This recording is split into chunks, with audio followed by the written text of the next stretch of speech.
e-safety commissioner, so she works for the Australian government, but she's actually an American expat, and she was broadcasting live from Brussels. So it's very, very global thing. Oh, I'm not sure how this individual is getting on stage. Hey, buddy, Master Z, can you get off stage? It's not supposed to let you do that. That's funny. Thanks for what I did. Yeah, he was getting really excited. Okay, everyone, welcome. My name is Joshua Allen Young. I'm one of the organizers and producers and host of XRSI. If you're joining us live here in AltSpace or on YouTube, we really appreciate you coming out and enjoying this wonderful content that we have organized for you. This is our last panel of our third day, and we're just so happy that you're here. I'm really excited to explore this topic, and so I'm just going to give it right over to Nico, our moderator. Nico, I'd love for you to introduce yourself and your fellow panelists. Thank you so much for being here. Thank you, Joshua. Hi, everyone. I'm so thrilled to be on this virtual stage with these amazing speakers who are evangelizing diverse communities into the metaverse. I have Saskia Fairfull. Hi, everyone. Great to be here. Stephanie Orm. Hi, everybody. Excited to be here tonight. Miguel Sanchez. Hello, everyone. Excited to be here as well. Hi. Thank you. So what is Metaverse? Metaverse is an intersection of XR, gaming, and cryptocurrencies. It's the future of internet, and it's going to be a place where everything is more efficient, immersive, anything from the shopping, our favorite brand, to attending a concert, to our work or education. Everything is going to be enhanced. Some people believe that this future is already here, and we are one of those believers. We just believe that this is not equally distributed. So today is the Diversity Day of this XR Safety Week, and we believe that this is a great conversation to have, and each of our speakers have great backgrounds and great communities that they work with. So we're going to hear from each of them a little bit about their background and hear from them some of the observation they have regarding the safety and diversity challenges in gaming, XR, and now the metaverse. And then lastly, I would love to also hear from them what are some of the pushbacks that they get when they encourage their communities to join the metaverse. Saskia, do you mind starting us off? Yeah, sure. Thanks, Nico. Hi, everybody. I'm Saskia Fairfull. Currently, I'm an industry engagement consultant at Billy Blue College of Design at Torrens University in Australia. So I'm based in Melbourne. I'm also the founder of IFAB, which is the Independent Fashion Advisory Board. So the role that I play within these communities is essentially guiding people to develop and understand emerging technology in creative fields. So with IFAB, I work with small, medium-sized and enterprise businesses within fashion and retail, giving them insights and up-to-date knowledge as to what is happening in and around the industry, as well as internationally, because it can be sometimes quite a complex task to keep on top of these things. And I believe it's really important that we bring everyone on this journey. Quite often it's easy for technologists to get their head around what is happening.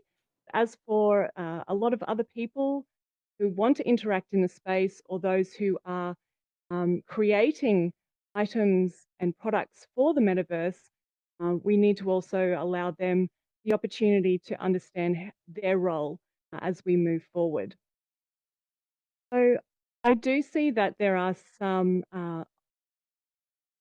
opportunities, I'll say, as well as challenges that I certainly see inhibit people from being part of this movement, particularly with students and those who aren't digitally savvy.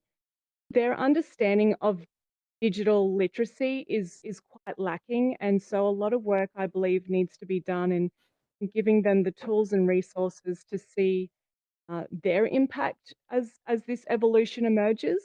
Web3 is definitely on our horizon, and that's certainly something that we need to focus on and enable people to understand at their level.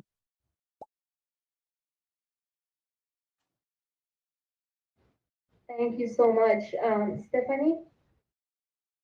Yeah, hi everybody. I'm Dr. Stephanie Orm. I'm an assistant professor of communication and media studies at Emmanuel College in Boston in the United States. I teach and research primarily the global digital video game industry and gaming culture.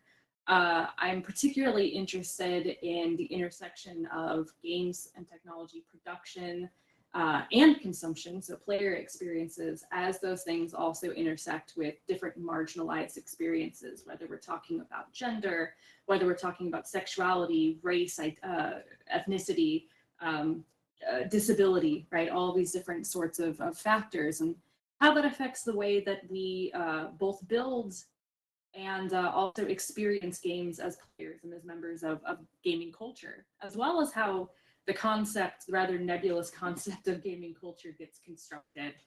Historically, as many people know, around this idea of the straight cisgender white male, right? And so I think part of today is also talking about broadening the XR world to people, again, from some of these disenfranchised groups who are often cut off from that part of technology culture. I do a lot of player-focused research. I'm really interested in the user experience. So I do a lot with constructions of gamer identity. So what it means, according to people in the gaming community, to be a gamer and how we define that term.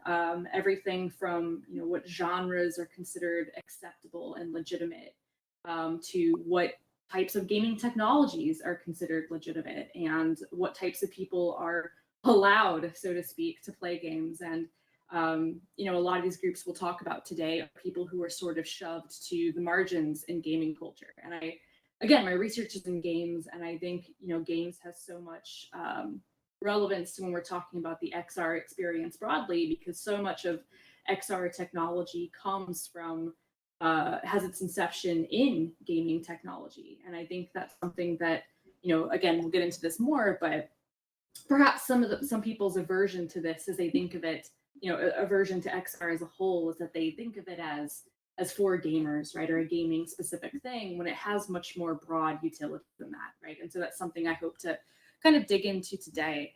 So yeah, I'll be sharing experience that I have talking to players, talking to developers, working with other academics, partnerships with several large organizations. I work with an international group called the Esports Research Network, several game-focused academic groups, as well as doing a lot of presentations and talks and collaborations at collegiate esports conferences, at small developer conferences, talking at PAX East, doing panels and podcasts and things of that nature. So something I'm really passionate about, and I look forward to getting to share some of those insights I've gained from these experiences with y'all today. Thank you so much. Miguel? Yes, hello. So with me and Meta Bronx, I basically work with youth in the South Bronx, trying to expose them to the new realities of the technology world. My background is I've been creating augmented reality and virtual reality experiences for over 10 years. I've worked with huge brands, Louis Vuitton, Chanel, IHOP, Nickelodeon, since the very beginning of the augmented reality space, and now looking at the metaverse and it finally getting here.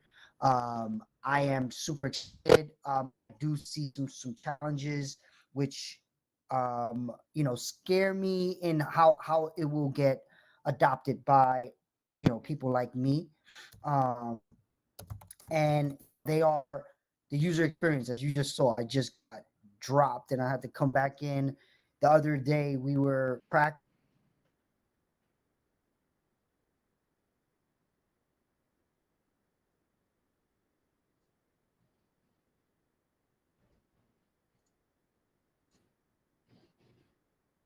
Can't hear you. Are you there? I think your audio cut out, unfortunately, right as you were talking about it. How about now? How about now? There you are. Hear you. So exactly what I'm saying right now, right? Like the user experience of this stuff being so new, you know, and I have a really good Mac, right? So most of the people in these communities that I work with and I come from, they have phones, right? So I'm not even sure if they could do this right now. So part of the experience that I'm learning from is how can we start to educate people on how early this is, but also make sure that they are getting involved cryptocurrency, because that's another big education that they need to understand to be in this metaverse world. um you know, the wallets. I just got a text message right now where somebody with a lot of tokens got hacked and lost all of their stuff in their wallet, NFTs, a lot of money, some land in the metaverse. So there's a lot of things that I worry about, you know, exposing people to at this point. Part of what I think is young people are going to have more of a better time early on because they're more resilient to what happens in these spaces with gaming, with Discord and all of that. The older community is going to need a real big education, and it's going to take time. But again, we just need more rooms like this talking about it, and making sure everybody understands the opportunity and is getting involved. Not sure if there's anything else I missed, but yeah, I'm not sure. I think that's it. Anything else you wanted me to talk about?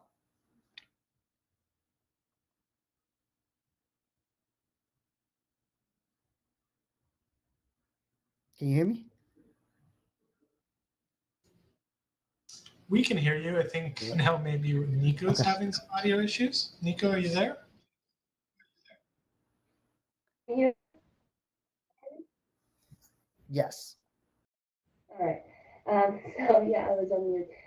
Yeah, I was saying that I personally am very passionate about bringing diversity and inclusion into the metaverse and the future of these industries because I come from engineering background. And when I talk to a lot of women engineers or game developers, a lot of them are complaining that it's really hard to either find a job in these industries or even go up the ladder in their career. So usually they're given lower level roles.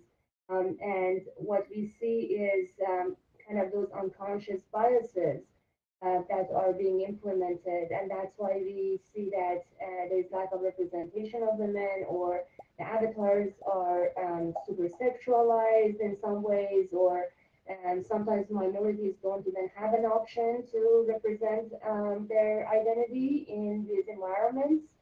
I also talked to disabled or LGBTQ communities, and they're also mentioning that there's a huge gap in terms of the experiences they can have in these environments, and overall kind of as harassment or anything else that happens in these environments that is just exaggerated. Like we do experience a lot of these things in real life, but it's more exaggerated in virtual worlds because people are kind of feeling they're hiding behind their computers, and obviously it's not right, and we need to do something about it. So. That I would like to hear from each of you, amazing speakers. What are some of the ways that, other than just complaining, what are some of the ways that we can really improve this situation? We can fill in the gaps. We can bring in, more diversity into these worlds and create better experiences. Yeah. I can go first. Um, so this is obviously a really big topic, and we're here for that particular reason. Given it's a new landscape that we're exploring, a lot of these elements currently exist in society in the way that we interact. So it's always important to see what works and what doesn't work right now in order to know how we can take it forward into virtual environments. So as a gamer myself, and I have stepkids who are gamers, and my partner is a gamer. I love being involved with women in game communities and also to hear their experiences and also think about what it is that we're experiencing on a day-to-day basis. One of the areas I particularly focus on is fashion and identity within virtual environments.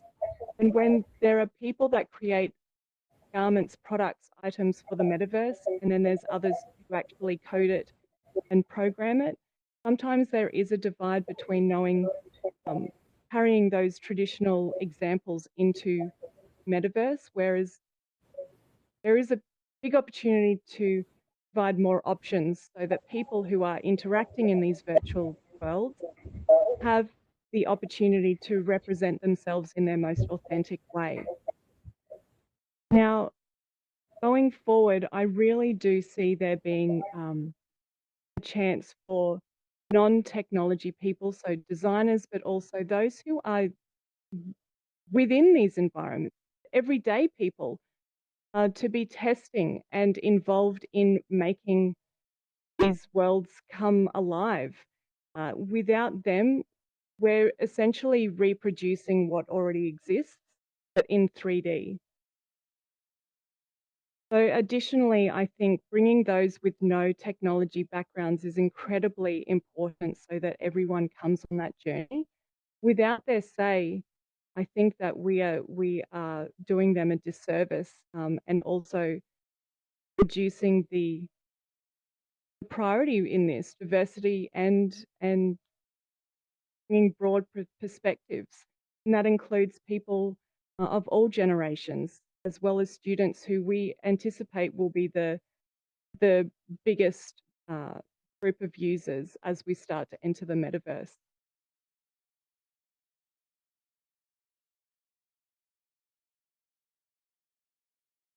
Yeah, Your I thoughts, can jump Stephanie? in. Yeah, I can jump in. Yeah, I mean, echoing a lot of what Saskia was saying, I love that so much of what we're so much of what we're talking about are also real world issues, right? And so thinking about why those issues come about in our real world, and then thinking about how those get replicated in a virtual one as well, right? And for me, a lot of stuff comes down to access. And thinking about, okay, so if a lot of, non-white or LGBTQ developers, right, are lacking in that scene, I think a lot of it is also if you look at people who maybe as players, growing up have access to that technology, you see parallels there, right? There is research documenting that people who grow up playing video games, are more likely than people who don't to gravitate towards STEM fields, right? Things like computer science and game development included. And so I think it's important, if we're looking towards a future of increasing diversity amongst developers of XR tools, we also have to think about granting access to those people as users as much as possible. And I think we still sort of remain in a point in time where those things are very cost prohibitive. And it's getting better, right? But gaming VR headset, can still cost you $250, $300, right? I was joking that, I, even as someone who plays games and researches games for a living, I don't even own one for a variety of reasons, right? But cost is a factor. And I think especially if we're, like Miguel is talking about, right? Thinking about a lot of young people, especially from marginalized groups, using their phones as their primary gaming device, as their primary means of internet access, period. How realistic is a fully fledged XR experience for them at that point, right? So I think it's, finding ways to ideally reduce the cost of XR technologies, but also finding other kind of workarounds, right, to give people access to that experience. So even though I don't have a VR headset myself, I'm joining this through the desktop mode, right? So I know, we're also streaming this, right, for people who can't attend in AltSpace VR. And I think solutions like that are great. They're obviously not the ideal, right? The ideal is one where everybody can have the same sort of equal immersive experience, but as sort of a stepping stone in the right direction, right? Making these kinds of conversations like we're having right now that are so important, right? Not closing them off to people because of their access to technology, right? Until we can broaden that access to as many people as possible. And one other thing I'm thinking about too is so many people's bad experiences with XR technology, right? I think, I mentioned cost being a factor for me, but to be quite honest, like I've had my few experiences with virtual reality headsets, even games, have not been the most pleasant. You know, it is disorienting, and for me, it was always exhibiting it in a very sort of public space, like a gaming convention, and there's a lot of self-consciousness. I think, especially for as research shows us, for people from marginalized groups, a very much self-consciousness about the body, right? And the body is obviously heavily involved in XR technology, right? Especially in virtual reality technology. And I think we need some proper training for people who are teaching people how to use VR for the first time, for developers who are rolling out XR technologies, right? To make sure that people feel comfortable and feel knowledgeable about how they're using it, so that we can give people the most positive experience possible and make them more inclined to, then want to invest, right, in these technologies, and invest hopefully again in careers and development, right? Bring in more diverse populations into that work as well. So those would be a few things just kind of off the top of my head. Yeah. You go.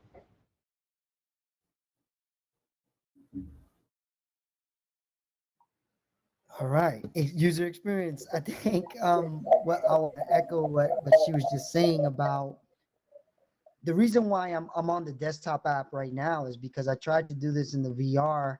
Luckily, I have young kids who really are getting into VR and they wanted to get the Oculus. I have been putting it off because it really made me dizzy. We were developing apps. I've been developing AR VR apps for over 10 years, and anytime I was the beta tester, I literally was sick for the rest of the day. And I just felt like it would get better with time. And now it is better, but I still get a little sick. And then the experience of moving around, we did a test Sunday and I couldn't even control it.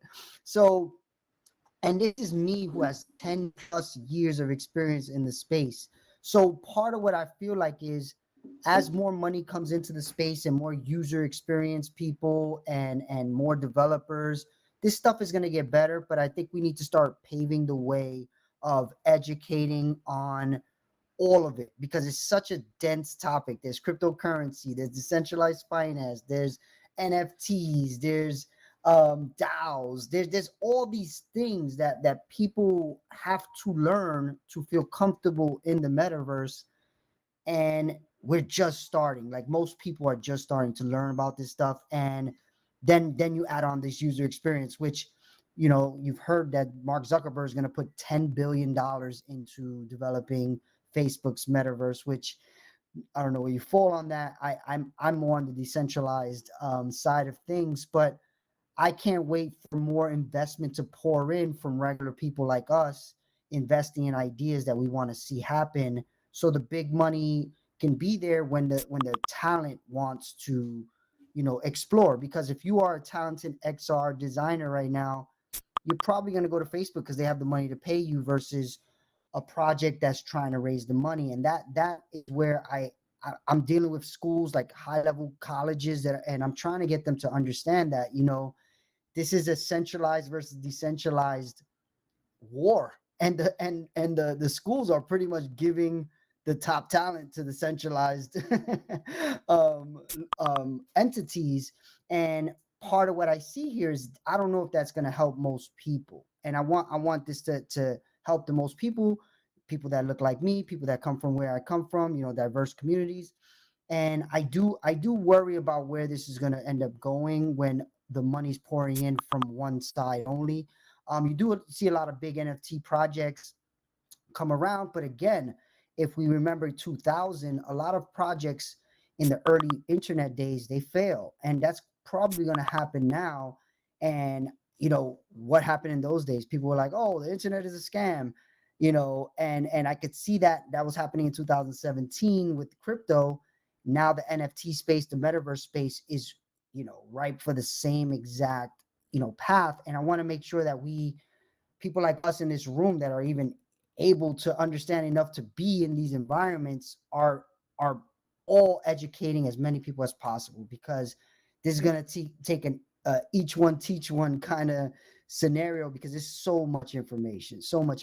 And I just look forward to continue doing it in the younger age, and of course with the younger age students at Metabronx. And then we also work with startups, and teaching startups how to create ideas in Web3, because this is how we can really make leaps, right? If people in these communities are the ones creating these ideas, it's more likely that people from these communities are going to benefit from them. So I just look forward to all of that, and I'm here for it. I'm here to help however I can. All about that, Miguel. Love it. Thank you.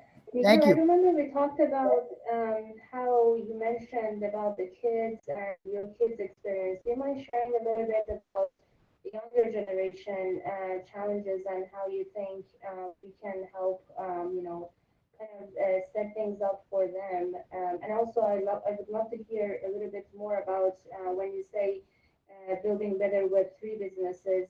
Can you expand on that? Because here we are creators and builders of this metaverse and Web3, hopefully are part of this and listening to this. So what are some of actionable items that each person can take with them and make improvements? So my kids are lucky because I've had AR VR. I had the first HoloLens when it first came out in like 2010 or something like that, and my kids were babies playing in XR.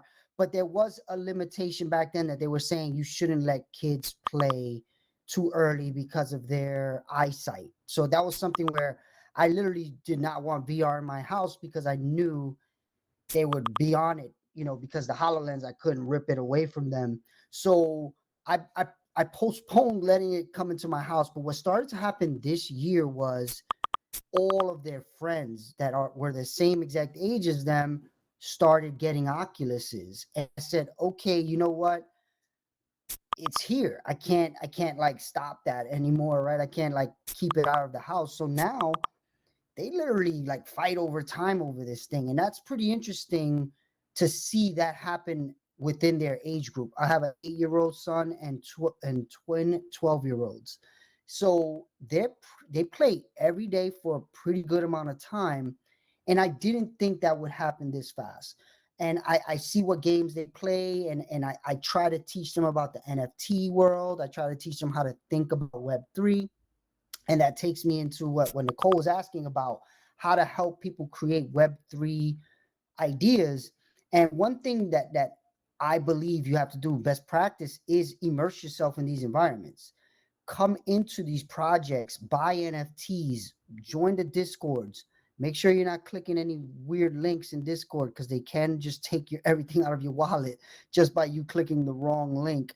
You got to start understanding the security aspect of this, but also kind of be fearless and just get in there and watch and see what you see, so you could come up with your own ideas, because this stuff is so different than everything we've done in the past that it's really hard to wrap your mind around a new type of business if you're just in the old world.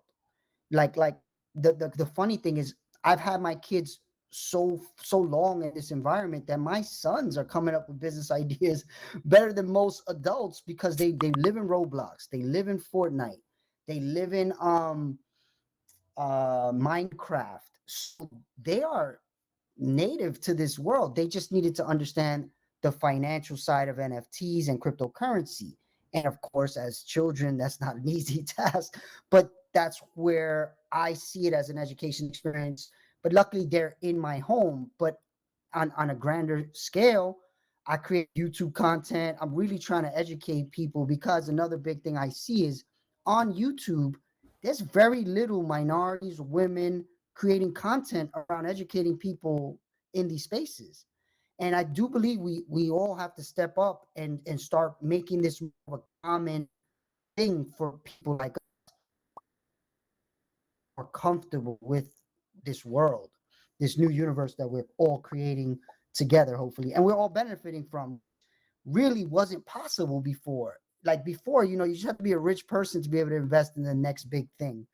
Now, look at stories like the ENS domains where we were benefited. We were early stage investors by just buying the NFT of the name, and then they rewarded us really well for doing that. And I believe that that is the future of how businesses are going to be created, funded, and benefit the users of those businesses. So coming up with ideas that are wins for you, the business creator, and wins for the customer user. That's what Web3 is all about. And it's super exciting. So much. Saskia or Stephanie, do you want to add anything to what Nico mentioned? I love that we're getting into this now. Some of the action points. This is awesome. I really so I love that the first word of this talk is evangelizing, because there is still some uncertainty around what we're actually going to be doing and our roles within that space, as mentioned. But just as an example, doing things at a really grassroots level, it doesn't need to make major headlines. We just need to start experimenting and bringing people that we know could perhaps do something or help us. So as an example, last year we've got 2 VR headsets, and we took them up to my folks' place in regional Queensland, and VR was just had no idea what it was. But my whole family was there, and we put the headset on my nephews, my aunties, uncles, my mum, brothers, sisters, and within about a week, they were messaging me and asking where they can get a headset from, because their kids were just completely immersed in the apps and the games. So very quickly, we had about 3 or 4 family members get an Oculus Quest, and then our friends as well, who we talked to about it. So we're trying to do little things like, oh, do you want to hop in and have a round of mini golf? Exposure is everything. Yeah, exactly. Exposure. Or do you want to set up a meeting? Do you want to have a call? It just gets them in that environment to experience it. And once they understand the context in which they can exist there, you've broken down one of the main barriers of accessing new technology. Yeah, we're in the early stages of everything right now. Even the quality, the user experience, like you say, Miguel, everything is really early. But the more we get people involved in creating it further, then adoption rate will be a lot higher, and people won't fear it as much. Like, my mum doesn't have the internet at her place. I'm sure she's, one of the few people that still has a flip phone. But she wasn't afraid of using the headset. She was open to it. It just means, a few trusted people need to take them on that journey and hold them. And then additionally, with students who are studying design, digital media, software engineering, people may assume that just because they're studying those fields, they know exactly what's happening in emerging technology. I have to say, don't assume anything, because unless they are one of the few that really immerse themselves in VR and AR, they're just kind of going with the flow of what has been set previously. And so a grassroots movement really does need to happen. So if you're really passionate about it, bring those together who have a talent that could participate, and show them how they can be involved. Recently, there was I worked on a project with a social enterprise brand in Melbourne called Homey Clothing. Marcus, one of the co-founders, is really interested in technology, in immersive experiences. But he'll be very honest and say, I have no idea. I don't have an engineering background. I'm just reading a lot about it, and I'd like to know how we could do something. So I connected him with a 3D and animation graduate, and then also a marketplace who recently, an NFT marketplace recently, and together we launched a project during Melbourne Fashion Week a few weeks ago. I've got to say, it was the easiest project I've ever worked on. It was also one of the most innovative, and Marcus, Avitsa, and the founders at Limited Marketplace will continue working because they've gotten past that first hurdle, and that's something I believe strongly about doing again locally with a lot more brands as they start to hear about what they can integrate, use, and connect with people. I love so much of that, Saskia. Yeah, I love, oh man, so much. The grassroots, like I echo that so much. I think that's so important. And again, I think this is a lot of reflected in kind of research I do, but like, again, just thinking about ordinary people and getting that buy-in from them, right? Like, yeah, we're talking about future developers and young people, and obviously they'll naturally gravitate towards some of this technology, but I love that you took it to your parents, who again might be hesitant about other technology. There was, I forget who it was, but some developer, I'm trying to remember which headset it was, but they had a commercial where the whole thing was like showing the grandparents or somebody like putting on the headset and them just being mesmerized, and like I teared up watching it. Like I thought that was such a cool, powerful experience, right? That again, if you have someone you trust to guide you through that process, I think that makes it so much easier, right? And I'm also glad that you brought up the evangelizing part of the title, because that's something I've sat with these past couple of weeks kind of grappling with, because I am someone as a media scholar who again, realistically, right, has been skeptical for a long time about a lot of XR experiences, because I remember in the late 80s, in the 90s, in the early 2000s, right, up until very recently, the technology not being where it is now, right? Let's put it that way. Like, I remember early attempts to go into VR gaming in the 90s, and it was just ahead of its time, right? The technology wasn't there yet. It came off kind of hokey. And I think that kind of turned a lot of people off to it. And I would say really in these last 4 or 5 years, have I kind of been able to look at things coming out and say, this is it, right? Okay, I think now is finally the time, and we're figuring things out. And there's still things we need to figure out, obviously, but now it feels like we're actually primed to really do this. And so I've gotten to that point, right, of being really excited.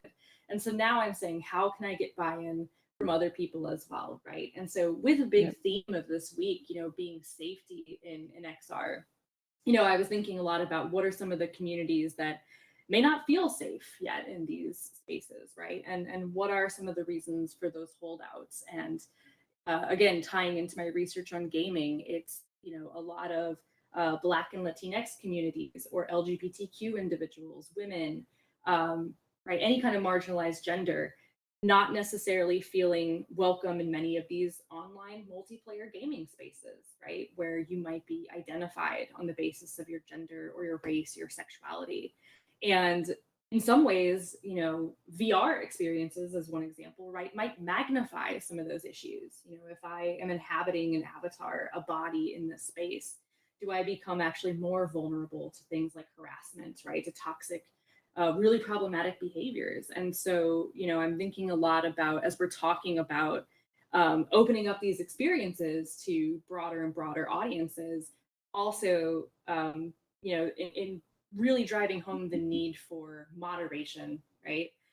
Making sure that these communities remain safe, remain welcoming and affirming spaces for all who participate in them. And moderation is great, right? This is something we see obviously in like online forums. It's been around in games, for a while. And it's not perfect. It's obviously kind of a retroactive solution to a lot of the problems of the internet. But something I'm also really interested in seeing XR communities tap into, that a few competitive video game franchises have been experimenting with in recent years, is also rewarding positive behavior in these spaces. So there, for example, a first-person shooting game, Overwatch, that some people might be familiar with, right, rolled out a system where after a match, you can actually evaluate, right, like check a little box and sort of give an accolade or an honor of sorts to players that you enjoyed playing with, so they weren't toxic, right? That you can say, hey, they were a great leader, or a really supportive teammate, things like that. And it's not just, yes, you can also report bad behavior and have people banned and things like that. But it was one of the early examples I saw, and they're not the only games to do this, but one of the early examples to actually incentivize pro-social behavior.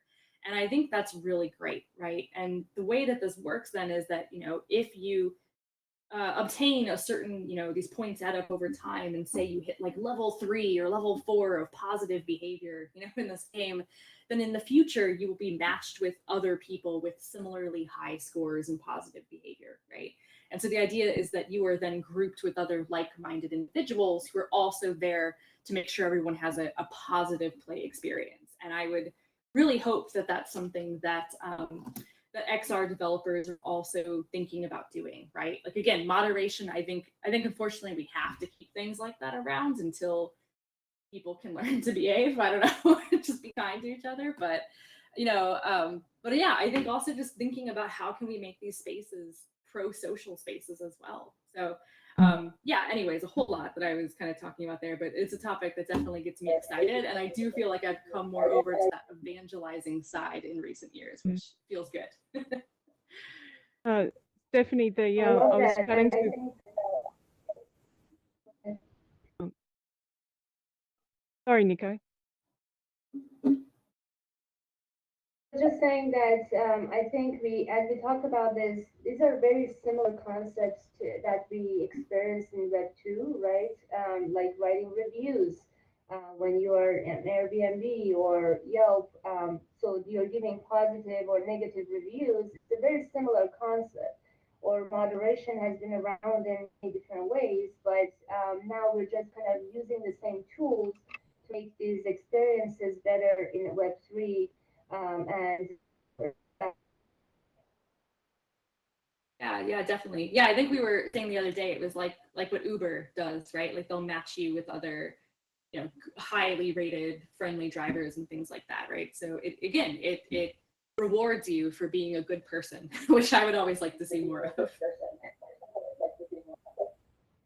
Exactly, and I think it's also important to kind of design for accessibility, design for disability in mind in the beginning, because we usually wait until it's too late, or we only, tested, a lot of developers just tested among themselves or their friends or family, but they don't go out to seek a lot of, other genders or ages or racial differences. Like I was talking to another researcher, and she was saying how these VR headsets are causing a lot more nausea for women because the heights that these have been designed are around men.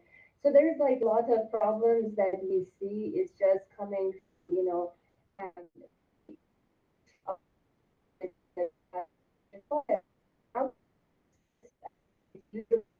coming with opportunities to be created environments rather than just even being them to test something. That even doesn't happen.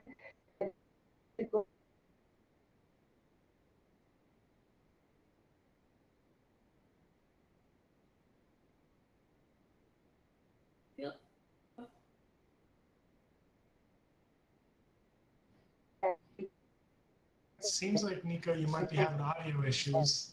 Is one of the other panelists willing to lead? Yeah. Go ahead, Saskia. I was just going to mention with what you were talking about in games, the Apex ping system. There are alternative ways for people to communicate online that doesn't necessarily have to be voice. And when I look at kids and the way that they communicate in their friend groups, so much of it is emojis and GIFs. And then they may leave each other voice messages.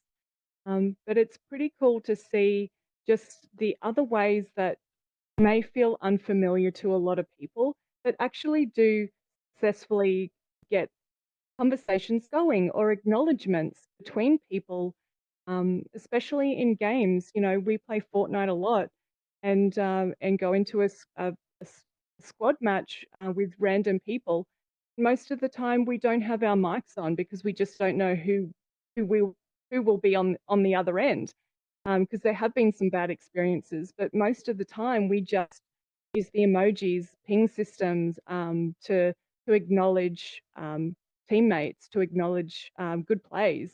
A lot of that is becoming a really good mechanism for in virtual environments and communication methods. Yeah. It reminds me a few years ago, a competitive multiplayer game, Heroes at the Storm, that I used to play a lot of. It was a big deal. They didn't have a voice chat system at all. Everything was through pings and text chat. And they decided to add a voice chat feature. And there was a very prominent competitor in the scene.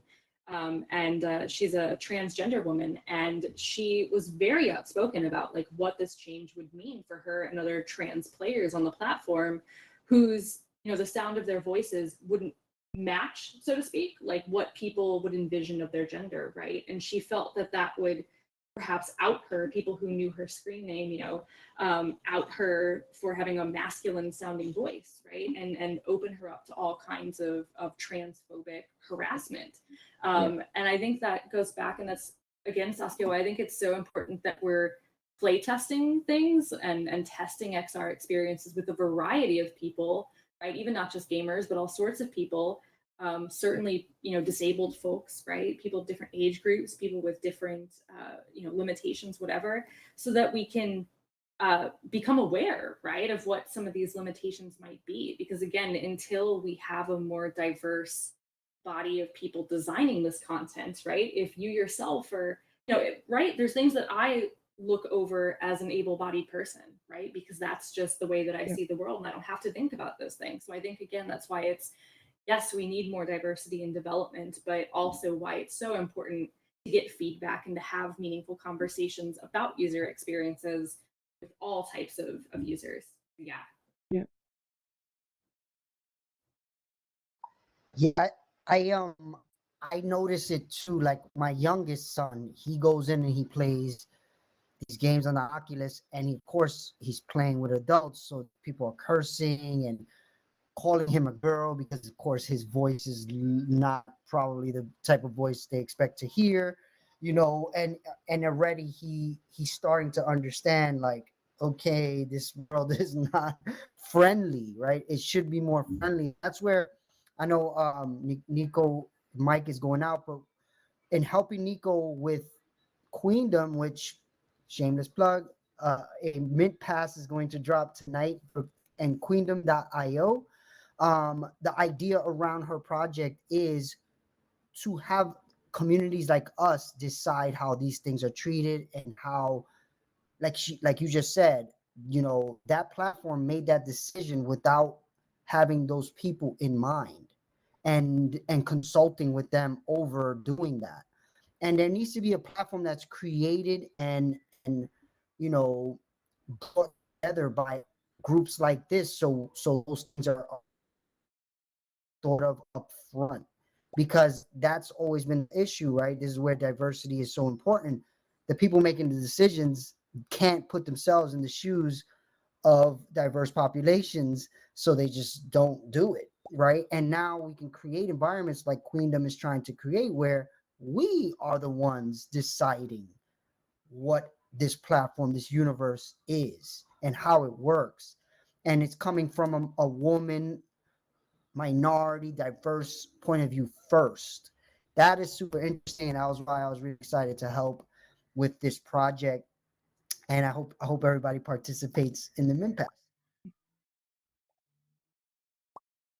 Yeah, I'm really excited for us to be able, as working now as advisors with the Queendom, to help with that project, because I agree that's, for reasons we've been talking about for the last hour, so important. And again, not making assumptions about who your users are, but understanding those experiences, right, from the ground up. And again, I think that's why grassroots stuff is so great too, right? Because that's often where we see a lot of people from marginalized spaces operating right on the margins in that grassroots territory. So this is a great way to better understand those needs and then better deliver solutions. Yeah, 100%. And encourage people to see that platforms like Queendom and Nico, Miguel and Stephanie, we don't work for Google. We're not Facebook employees. We are people that really love what we do. We have specialties, we have talents and skills, and together we can put that into something really special for people to gravitate towards and feel safe, protected, and also do the things that they want to: socialize, learn, shop, game, interact, make new friends. It's natural. Mm.